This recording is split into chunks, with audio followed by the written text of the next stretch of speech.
June మొదటి వారంలో తెలంగాణలోకి నైరుతి రుతుపవనాలు ప్రవేశించనున్నాయి. ఈ నెలాఖరుకే కేరళను రుతుపవనాలు తాకనున్నాయి.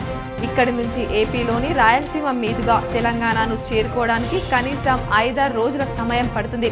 అంటే 5 నుండి 8 తేదీల మధ్య పవనాలు వచ్చే అవకాశాలు మెండుగా ఉన్నాయని అంచనా వేస్తున్నారు. తెలంగాణ డీజీపీ ఫోటోతో కేటుగాళ్లు సైబర్ నేరాలకు పాల్పడుతున్నారు. వాట్సాప్ డీపీగా డీజీపీ రవి గుప్తా ఫోటో పెట్టి మోసాలు చేస్తున్నారు. ఈ క్రమంలో ఓ వ్యాపారవేత్తకు ఆయన కుమార్తెకు వాట్సాప్ కాల్స్ చేసి బెదిరింపులకు పాల్పడ్డారు.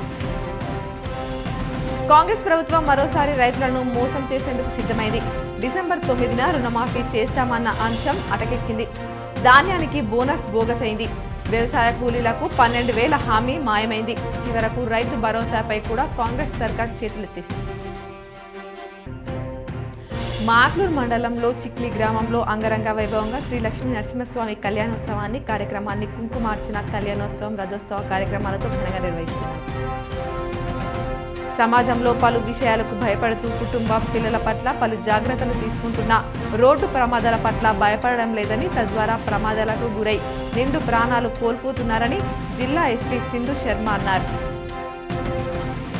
రెంజల్ మండలంలో రాత్రి వేళల్లో జోరుగా అక్రమ ఇసుక రవాణా జరుగుతున్న రెవెన్యూ పోలీసులు అధికారులు చూసి చూడనట్లు వివరిస్తున్నారు. ధర్మపురి శ్రీ లక్ష్మీ నరసింహస్వామి వార్ల జయంతి నవరాత్రుల సందర్భంగా శ్రీ స్వామివారి జయంతిని పురస్కరించుకొని ధర్మపురి శ్రీ లక్ష్మీ నరసింహస్వామి వారి దేవాలయాన్ని సందర్శించి స్వామివారిని ప్రభుత్వ విప్ ఎమ్మెల్యే అడ్డూరి లక్ష్మణ్ కుమార్ దర్శించుకొని ప్రత్యేక పూజలు నిర్వహించారు.